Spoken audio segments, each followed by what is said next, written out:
Hi everyone, I'm Ravali. కొందరు name కోసం fame కోసం ఇన్ఫ్లుయెన్సర్ అవుతారు, కానీ ఈయన మాత్రం సొసైటీలో ఒక అవేర్నెస్ తీసుకొద్దాం అన్న ఒక కాన్సెప్ట్ ముందుకు తీసుకొని ఇన్ఫ్లుయెన్సర్ అయ్యారు. సో ఈ జర్నీ ఎలా స్టార్ట్ అయింది ఆయన మాటల్లోనే తెలుసుకుందాం. నమస్కారం అందరికీ. అండ్ నా పేరు వచ్చేసి అనుదీప్ కందుకూరి. అండ్ నేను వచ్చేసి మంచిర్యాల జిల్లా మందమరిలో ఉంటాను. ఇప్పుడైతే హైదరాబాద్లో సాఫ్ట్వేర్ వర్క్ చేస్తున్నాను. సో నా జర్నీ ఎలా స్టార్ట్ అయిందనేది చెప్పడానికి ముందు ఇక్కడికి పిలిచినందుకు రవలి గారికి అయితే చాలా థ్యాంక్స్.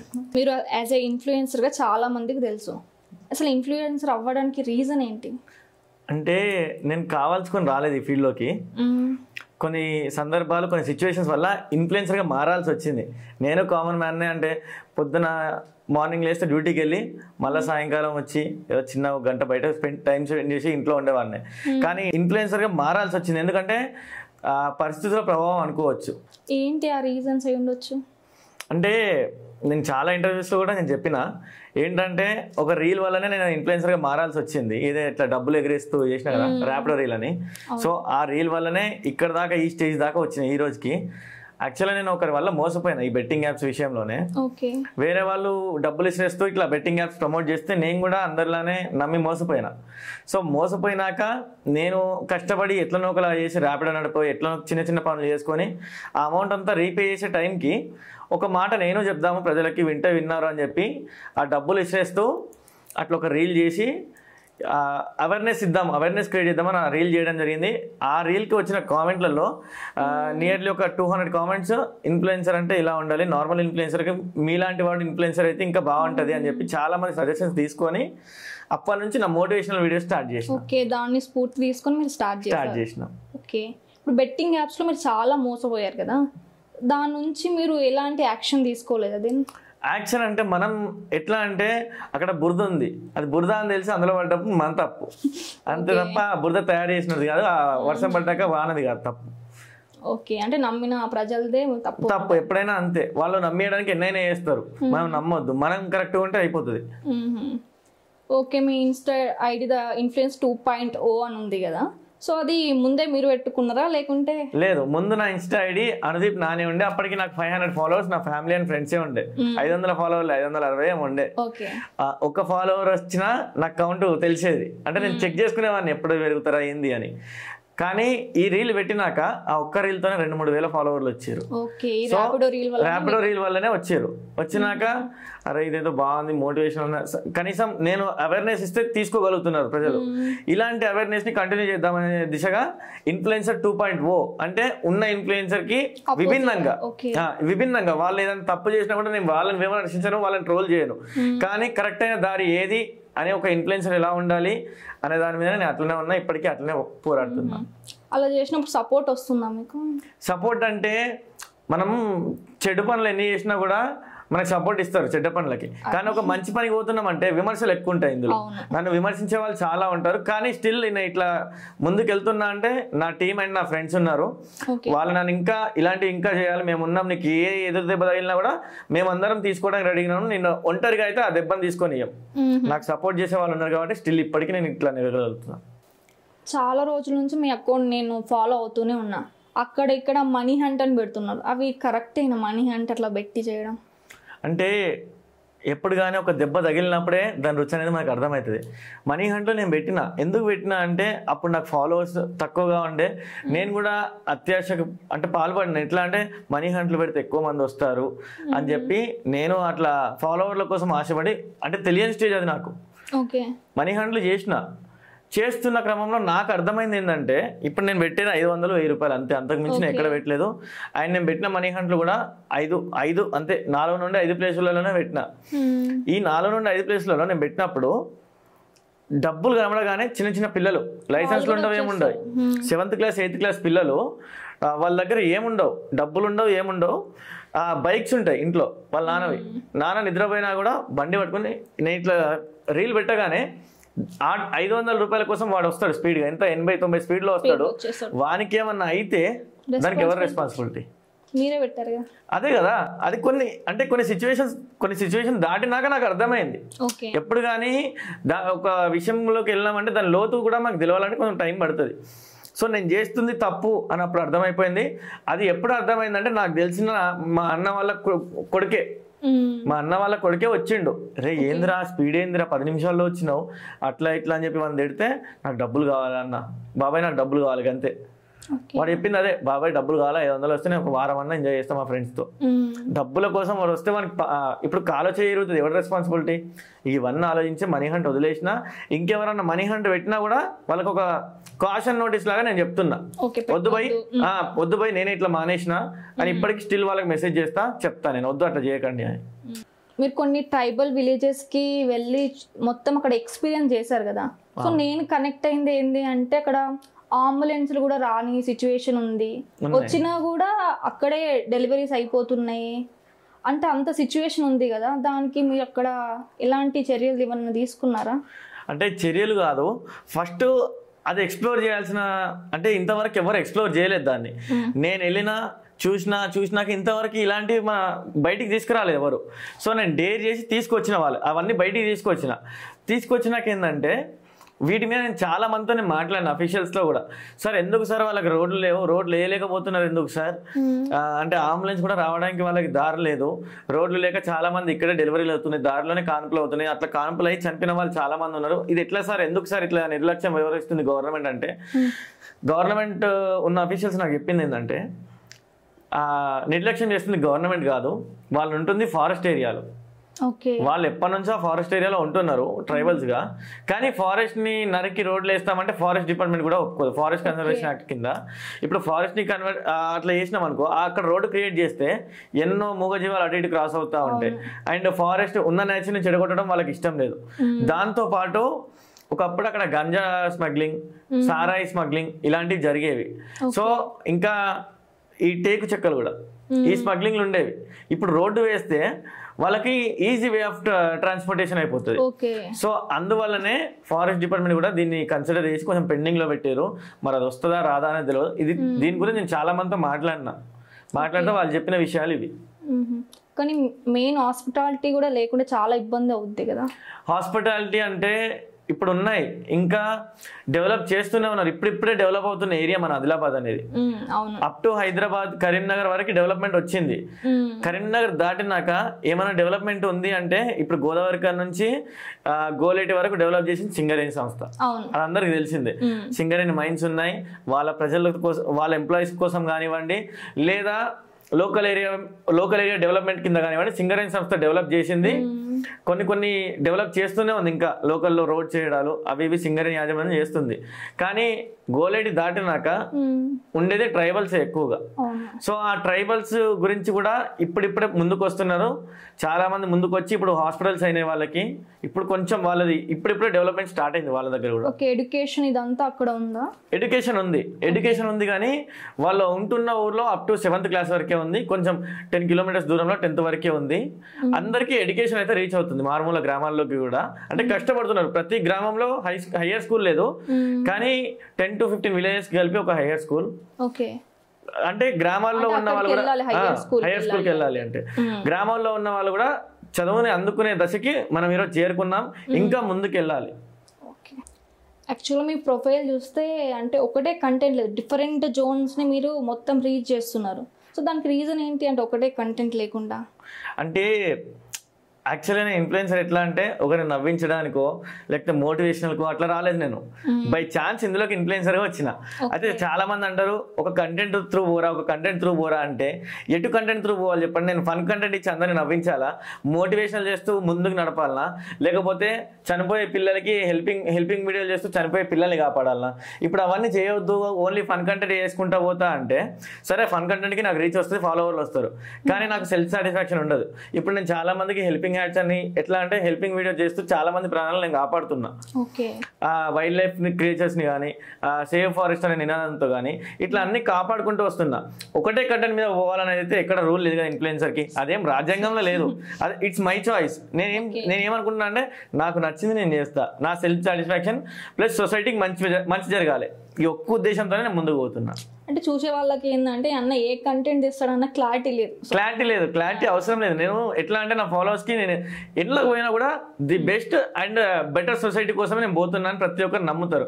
అట్లా నమ్మిన వాళ్ళే నన్ను ఫాలో అవుతారు. నా దాంట్లో అసలు టైం పాస్ ఫాలోవర్స్ ఒక్కరు ఉండరు. అండ్ మోర్ ఓవర్ థింగ్ ఏంటంటే 17 years కంటే తక్కువ ఉన్న కిడ్స్ ఉంటారు కదా, అలాంటి వాళ్ళు నన్ను ఫాలోనే కొట్టారు. ఎందుకంటే నా అన్ని మోటివేషనల్ స్పిరిచువల్ ఉంటాయి కాబట్టి అవన్నీ పిల్లలు ఉండవు అసలు. నాకు ఓన్లీ ఎవరైతే సొసైటీ మీద అవగాహన ఉన్న వాళ్ళు వాళ్ళే ఆలోచిస్తారు. ఇక కవాల్ విషయానికి వస్తే, కవాల్ టైగర్ రిజర్వ్ ని ఎట్లయినా డెవలప్ చేద్దాం. యాక్చువల్లీ నేను ఒక టూరిస్ట్ లాగానే పోయినా అక్కడికి. సో అక్కడ రేంజ్ ఇన్స్పెక్టర్ గారు వాళ్ళతో మాట్లాడితే వాళ్ళు చెప్పింది ఏంటంటే దీన్ని డెవలప్ చేద్దాం అనుకుంటున్నాం ఫర్దర్ గా.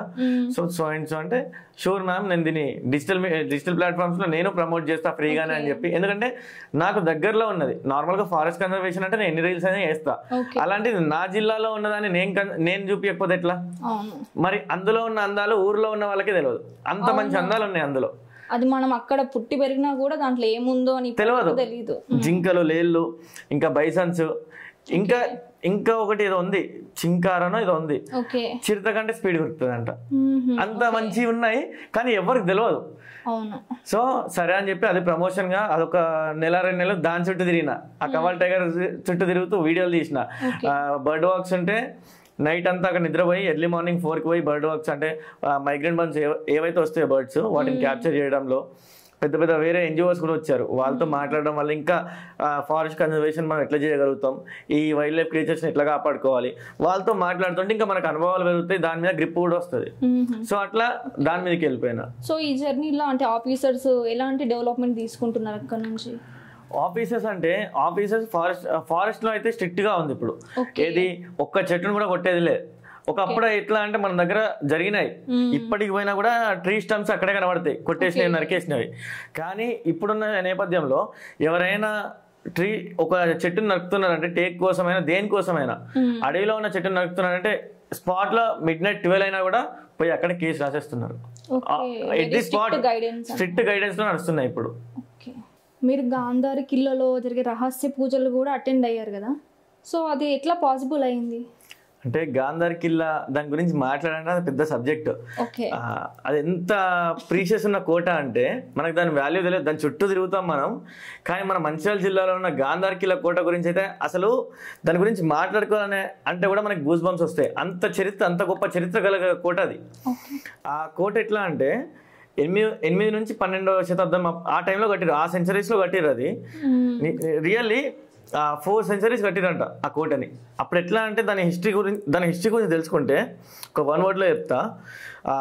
కాకతీయుల పాలనప్పుడు కాకతీయులకు సామంతులుగా ఇక్కడున్న గోండులు మరియు నాయక్పూర్ ప్రజలు, అది కట్టింది ఎవరు అనేది ఇప్పటికీ గొడవలుగానే ఉంది.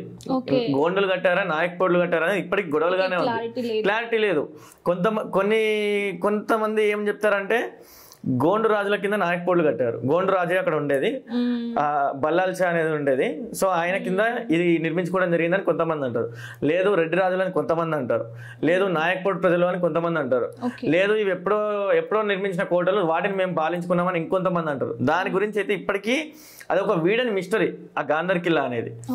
ఇక ఆ గాంధారి కిల్లా గురించి మాట్లాడుకుంటే అక్కడ ఉన్న గాంధారి మైసమ్మ ఉంది కదా, ది మోస్ట్ పవర్ఫుల్ అన్నట్టు. ఆమె పవర్స్ నాకు తెలుసు. అంటే ఎట్లా అంటే ఎవ్రీ సండే వెళ్ళి చాలా రష్ ఉంటది. నార్మల్ డేస్ లో పోవద్దు అక్కడికి. నార్మల్ డేస్ లో గాంధారి మైసమ్మ దగ్గరికి ఎందుకు పోవద్దు అంటే ఆమె బలిప్రీత అంటారు. ఆ భయానికి ఎవరు పోరు. అది అంటే బయటికి చెప్పారు, కానీ ఆమెకు బలులు బాగా అవుతాయి అని చెప్పి నార్మల్ గా పోరు. Friday, Sunday, Wednesday, Friday normal, Sunday ఎక్కువగా ఉంటుంది అక్కడ. అయితే దాన్ని గుప్త నిధులు ఉన్నాయి అట్లా ఇట్లా అని చెప్పి చాలా మంది గాంధారి కిల్లాని కూడా తవ్వకాలు జరిపారు. కానీ అందులో ఏం దొరకవు అసలు, వాళ్ళకి ఏం దొరకలేదు. చాలా మంది చనిపోయినారు అని మాటపూర్వకంగా విన్నాం, కానీ ఎక్కడైతే పేపర్ స్టేట్మెంట్ నేను చూడలేదు మరి. కానీ అందులో అయితే దొరకవు. ఎందుకు దొరకవు అంటే ఆల్రెడీ దాన్ని నిజాం ప్రభులు అప్పుడే దోచుకున్నారు. దాన్ని దోచుకున్నప్పుడు అప్పుడే వాళ్ళంతా దోచుకున్నారు దాన్ని. వీళ్ళు వచ్చి ట్రైబల్స్ గోండులంతా వచ్చి అక్కడ ఉంటే వాళ్ళని తరిమి కొట్టి, అంటే వీళ్ళు అప్పటికే వెళ్ళిపోయారు నిజాంలో వస్తున్నారని. వీళ్ళు ఎక్కడికి పోయారంటే మహారాష్ట్ర చంద్రపూర్ ఉంది కదా, చంద్రపూర్ సైడ్ వెళ్ళిపోయారు. బల్లాల్ షా, ఇప్పుడు బల్లార్ షాగా పిలుచుకుంటున్నాం కదా, బల్లాల్ షా కట్టుకున్న కోటనే బల్లార్ షా అయింది ఈ రోజు. అంతే, ఆయన పేరు మీదనే బల్లార్ షా అయిపోయింది ఇప్పుడు. అక్కడ నుంచి చంద్రపూర్ నది ఒడ్డునే పెట్టుకున్నాడు. అది పెద్ద హిస్టరీ. మళ్ళా ఇదే బల్లి అరసపోయి అక్కడ స్నానం ఆడితే ఆయనకి ఏదో తీరని జబ్బు ఉంటే అది పోయిందంట, అక్కడ కోట కట్టుకున్నాడు. సో అట్లా వీళ్ళు అటు సైడ్ వెళ్ళిపోయారు. ఇక అక్కడ ఏం లేదు తవ్వడానికి కూడా, మనం ఎంత తవ్వినా అక్కడ ఏం దొరికాయి, మట్టి రాళ్ళు తప్ప ఏం దొరికాయి. కానీ అందులో అన్రివీల్డ్ ఫ్యాక్ట్స్ చాలా ఉన్నాయి. అక్కడ నుంచి పెద్ద గుట్ట చిన్న గుట్ట గుహ ఉందంట, అక్కడ నుంచి ఉన్నాయి కేవ్స్, ఇలాంటి మాటలు ఉన్నాయి. కానీ అధికారికంగా అయితే అది ఎక్కడ ప్రూవ్ అవ్వలేదు, కానీ చెప్తుంటారు, పూర్వీకులు మాత్రం చెప్తుంటారు పాండవులు ఇక్కడ వనవాసం చేసారు, పాండవుల పాదికలు ఉన్నాయి పైన. కానీ ఆ కోట కన్స్ట్రక్షన్ కూడా దాని గురించి మాట్లాడుకుంటేనే మీద బావులు ఉంటాయి, సౌత్లో బావులు అని. ఆ ఆర్కిటెక్చర్ అయితే చాలా గొప్పది. అంటే రెయిన్ వాటర్ అంతా కూడా కన్జర్వేషన్ చేసుకొని 3 బావుల్లో దాచుకొని వాళ్ళు వాడుకునేవాళ్ళు. సో అక్కడ ఇక నాకు ఇట్లాంటి దేవాలయాలు వీటి మీద బాగా ఇంట్రెస్ట్. వాటి గురించి, వాటి హిస్టరీల గురించి అవి చెప్పడం అన్నా ఇంట్రెస్ట్. ఆల్రెడీ లాస్ట్ టైం ఒకసారి నేను కేదార్నాథ్ వెళ్ళొచ్చిన. ఇప్పుడు కూడా నెక్స్ట్ జీబీకి ట్రావెల్స్, జీబీకి హాలిడేస్ అని వాళ్ళ దానికి మళ్ళీ ఇప్పుడు బుక్ చేసుకున్నా, వెళ్తున్నా కూడా నెక్స్ట్ మంత్ లో మళ్ళీ కేదార్నాథ్ ఇలాంటి యాత్రలు కూడా ప్లాన్ చేస్తున్నా. ఓకే. సో మన దగ్గర చాలా చరిత్ర ఉన్న టెంపుల్స్ ఉన్నాయి. సో వాటి డెవలప్మెంట్ గురించి మీరు ఏం చెప్తారు? డెవలప్మెంట్ అంటే ఉన్న టెంపుల్స్ కి దర్శనం చేసుకోవడానికి ఎవరు రావట్లే. అంటే చాలా మహిమోన్నతమైన టెంపుల్స్ మన దగ్గర ఉన్నాయి. ఇప్పుడు అక్కడ దాకా ఎందుకు, నా ఇంటికి 1 కిలోమీటర్ కూడా ఉండదు, నాకు తెలియదు ఆ టెంపుల్ అక్కడ ఉంది అని. నేనేదో మా నాన్న దుర్గాదేవి టెంపుల్ ఉందిరా, అన్ని పూజలు వినబడతాయి, మన దగ్గరికి అత్తడు అయ్య గారు, ఒకసారి అట్లా పోయిరాపో దర్శనం చేసుకోపో అని చెప్తే ఇది ఏంది అని చెప్పి నేను పోయినా. అయ్యగారి దుర్గాదేవి టెంపులేనా అన్న, మొక్కుకూర బాబు నువ్వేదో గిట్లా దుర్గాదేవి అంటున్నావు అని వాళ్ళ తెలియదు. అంటే మనం అట్లనే ఉంటాం. మన ఎట్లా అంటే అంధభక్తులు ఎక్కువ మన దగ్గర. ఎవరైతే అమ్మ స్వరూపం మొక్కినాం పోయినాం అంతే. ఇక అక్కడికి పోయినాక తెలిసింది ఏంటంటే అది పెద్ద హిస్టరీ, ఆ టెంపులే హిస్టరీ. అది ఎట్లా అంటే మన ఇండియాలోనే అస్సాంలో ఉంటుంది కామాఖ్యదేవి, అస్సాం గువాహతిలో. అలాంటి కామాఖ్యదేవిది ఇంకొక ఆలయం ఎక్కడ ఉంది అంటే వైజాగ్ లో ఒకటి ఉంది అని నేను విన్నాను. అండ్ మూడవదిగా మన తెలంగాణ రాష్ట్రంలో మంచిర్యాల జిల్లాలోనే ఉంది కామాఖ్య మందిరం అనేది. ఈ కామాఖ్య మందిరం నార్మల్ గా టెంపుల్స్ ఎవరైనా కడతారు అంటే నిర్మించుకున్నది అయితే ఉంటది, కానీ ఇక్కడ విగ్రహాలు దొరికినాయి. కామాఖ్య దేవిది యోనిపీఠంది యోని ముద్రలు దొరికినాయి పిల్లర్స్ కి. గుడి పిల్లర్స్ ఉంటాయి కదా, ఆ పిల్లర్స్ ఆనవాళ్ళు ఇక్కడ నదుల్లో దొరికినాయి, అక్కడ పక్కన ఉన్న వాగుల్లో దొరికితే ఆ గుడి కన్స్ట్రక్షన్ కూడా త్రిశక్తి ఆలయంగా లలితాదేవి, రాజశ్యామల అమ్మవారు, వారాహి అమ్మవారి కోసం కడుతున్నారు. వాళ్ళ కోసం కట్టే గుడిలా ఇప్పుడు కామాఖ్య వచ్చి స్థిరపడిపోయింది దశమహావిద్యలతో. సో ఇంత మంచి గుళ్ళు మన దగ్గర ఉన్నాయి. అది ఒకటే కాదు, సిద్ధి వల్లభ సమేత గణపతి, ఇట్లా దాని చుట్టూ కూడా చాలా గుళ్ళు ఉన్నాయి.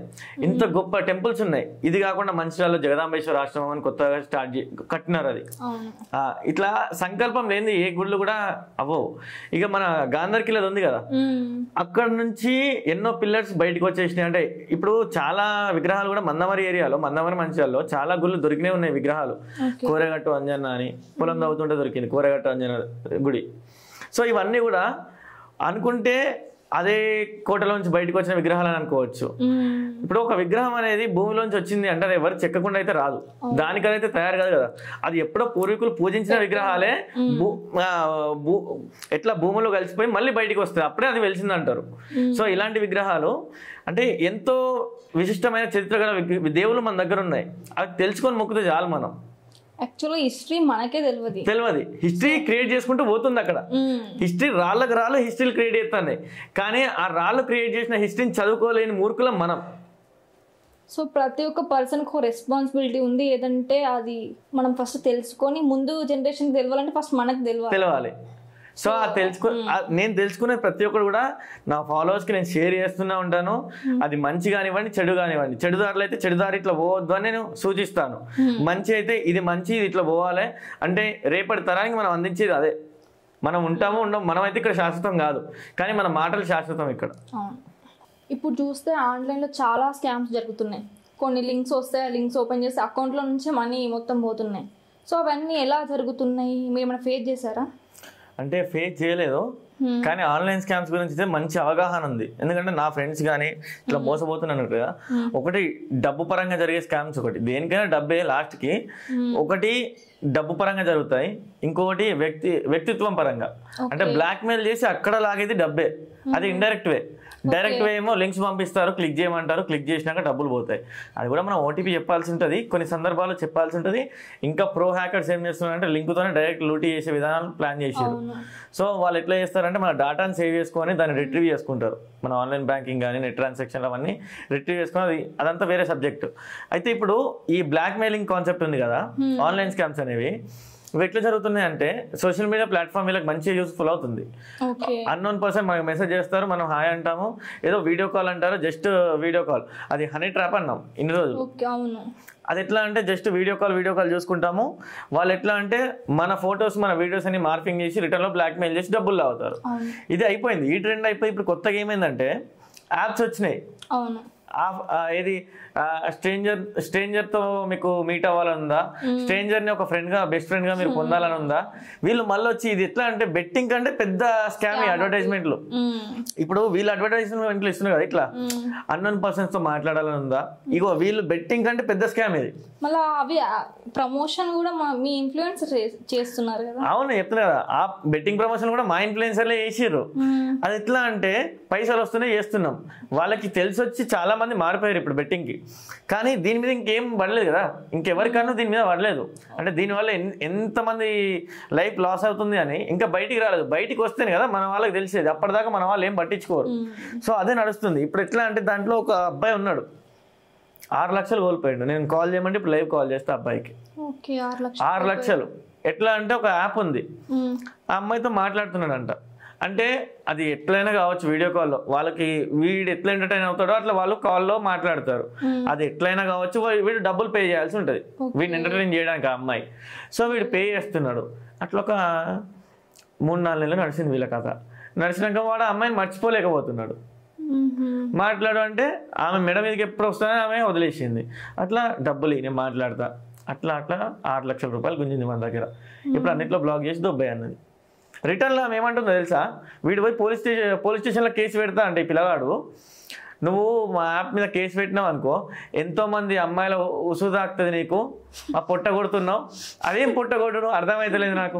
ఇట్లా ఇటువంటి కాంట్రవర్సీలు ఉన్నాయి. ఆమె అదే అంటుంది. ఆమె వాళ్ళ ఫ్రెండ్స్ కూడా కొంతమంది తెలుసు వీనికి. వాళ్ళు ఏం చేయరు, సింగిల్ నైట్ సాయంకాలం 6-7 వాళ్ళ భర్త వచ్చి కూర్చోబెడతాడు ఇట్లనే చైర్ ముందు, అమ్మాయి నువ్వు పని కానిచ్చే వీడియో కాల్లో, పొద్దున కల్లా 2-3 లక్షలు సంపాదించి నాకు. వాడు పోయి పడుకుంటాడు పిల్లలతో ఇంకో రూమ్లో. ఈ మీద కూర్చొని ఎన్ని కథలు అన్నా పడుతుంది వీడియో కాళ్ళల్లో. అది ఎక్కడో బయట కాదు, తెలుగు రాష్ట్రాలలో ఉన్నది ఈ కంపంతా. ఇప్పుడు ఆ అబ్బాయి కేసు ఫైల్ చేసిండు. ఆంధ్రాలో జరిగింది ఇన్సిడెంట్, అమ్మాయిది ఆంధ్రానే, వైజాగే, దాంట్లో తప్పే ఉంది. విత్ ప్రూఫ్స్ ఉన్నాయి కదా నా దగ్గర. ఈ అబ్బాయిది విజయవాడ, అమ్మాయిది వైజాగ్ జరిగింది. ఇప్పుడు పోయి ఆయన అక్కడ ఎస్పీ ఆఫీస్లోనే ఇక్కడ ఇచ్చిండు ఫైల్ అంతా. ఫైల్ కూడా నా దగ్గర ఉంది ప్రూఫ్స్తో. సో ఇచ్చిండు. వాళ్ళు ఏం చర్యలు తీసుకుంటారో చూడాల్సి ఉంది వీళ్ళ మీద.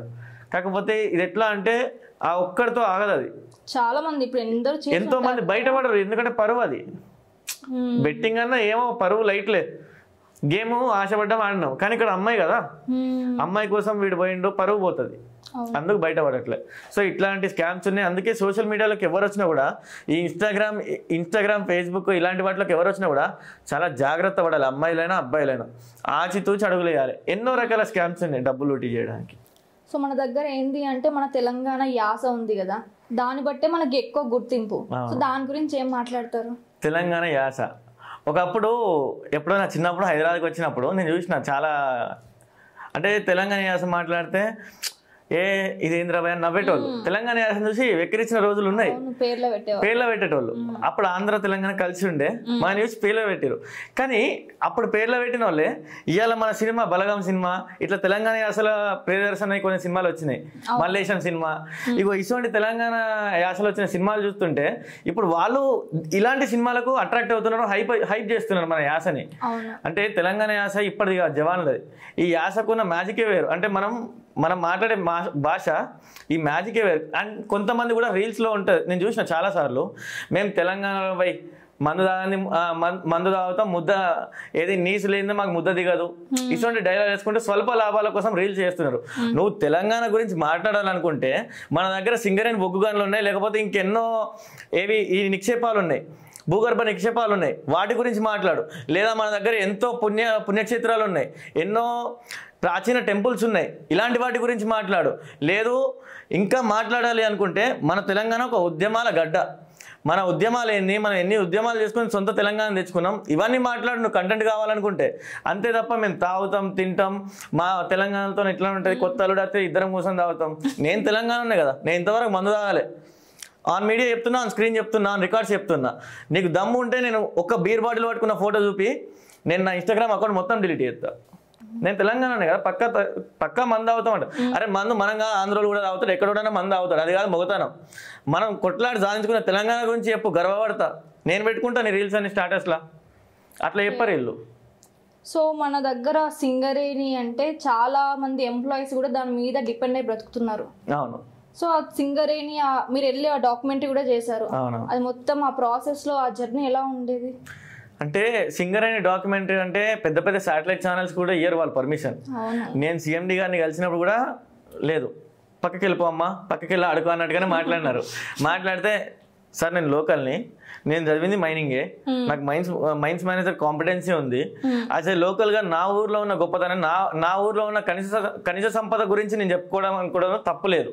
సో నాకు పర్మిషన్ ఇవ్వండి. నేను ఎటువంటి నెగిటివిటీ రోల్స్ చూపించాను అంటే, నెగిటివిటీ అందులో ఏముండదు, కానీ వాళ్ళు ఏమైనా భయపడతారు. అంటే మీడియా అనగానే ఏదైనా నెగిటివిటీ చూపిస్తారేమో అని భయం ఉంటుంది కంపెనీస్కి కూడా. సాఫీగా పోయే కంపెనీస్లోకి ఎందుకు ఇవన్నీ అని వాళ్ళు ఆలోచిస్తారు. నేను చెప్పిన ఎలాంటి నెగిటివిటీ ఏముండదు సార్, నేను వెళ్ళి మన మైన్స్ ఏంది, ఎక్స్ట్రాక్షన్ ప్రాసెస్ ఏంది అంటే, ఒక బొగ్గు పెళ్ళ తీయడానికి ఒక సింగరేణి కార్మికుడు అండర్ గ్రౌండ్ పోయి మీదికి ఆ బొగ్గు పెళ్ళి వచ్చేదాకా దాని జర్నీ ఎట్లుంటది సో చిత్రీకరించాలనుకుంటున్నా, అందుకే నాకు పర్మిషన్ ఇవ్వండి సార్ అంటే సిఎండి గారు కూడా ఇచ్చారు. సో పర్మిషన్ ఇచ్చినాక పోయినా, వీడియోలు తీసిన, సింగరేణి యాజమాన్యం కూడా మంచి కోఆపరేషన్ ఇచ్చింది మైన్స్లో. దాంతోపాటు వర్కర్స్ కూడా, అక్కడ ఉండే ఎంప్లాయీస్ కూడా చాలా కోఆపరేషన్ చేశారు. అండ్ వాళ్ళ ప్రాబ్లమ్స్ కూడా కొన్ని చెప్పారు. అంటే మీరు దగ్గర ఉండి చూసారు కదా, వాళ్ళ స్ట్రగుల్స్ ఎలా ఉంటాయి అక్కడ? కొన్ని మైండ్స్లో అంటే బయటికి చెప్పుకోకూడదు కానీ అంటే సిచ్యువేషన్స్ ఉన్నాయి. ఇప్పుడైతే బాగుంది, ఇప్పుడు గాలాడుతుంది, కొన్ని ఫేసెస్లో లేదు, అది కూడా నడుస్తున్నాయి. కానీ ఒకప్పుడు సింగరేణి పని చేసిన వాళ్ళు వాళ్ళ చేతులకు చూస్తే ఇవన్నీ రాళ్ళు మొత్తం ఇట్లా కాయలు కట్టి ఉంటాయి. ఎందుకంటే వాళ్ళు నడుస్తుంటే పైన రూప్ బోల్ట్స్ అని ఉంటాయి, ఆ రూప్ బోల్ట్స్ అని తాకి రక్తాలు కారేవి. అంత టఫెస్ట్ సిచ్యువేషన్స్లో కూడా ఈ పనిని వదలకుండా వాళ్ళు ఇవే పనులు చేసుకుంటున్నారు. అంటే దాని హైట్ ఇప్పుడు మనం మిషనరీ పోయేంత హైట్ ఉంది, 4 మీటర్ 3 మీటర్. ఒకప్పుడు ఇప్పుడు RK1A ఉంది మైన్, RK1 ఇంక్లైన్, దాంట్లో 1 మీటర్ 1.2 మీటరే ఉంటుంది హైట్. వంగి నడవాలి, వంగి తట్ట మోసుడు అంటారు.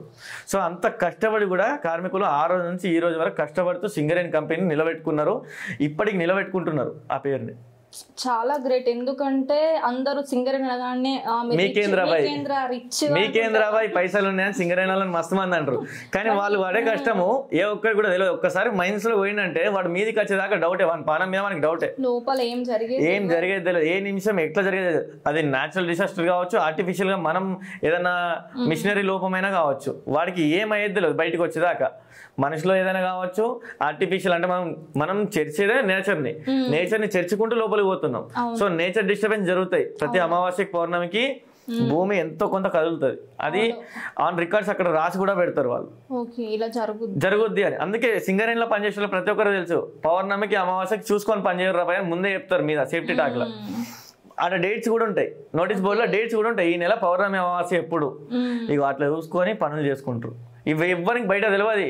కాళ్ళ ఎగరేస్తాడు నీకేంద్రాబాయ్ సింగరేణి అంటాడు, కానీ వాళ్ళు పడే కష్టం తెలియదు. వాళ్ళు వాళ్ళు ఆ రోజు కష్టపడి బొగ్గు పిల్ల బయట తీస్తారు కాబట్టి ఇలా మనం ఏసీలు ఫ్యాన్లు వేసుకొని ఇక్కడ కూర్చుంటాను. చాలా గ్రేట్ వాళ్ళందరికీ.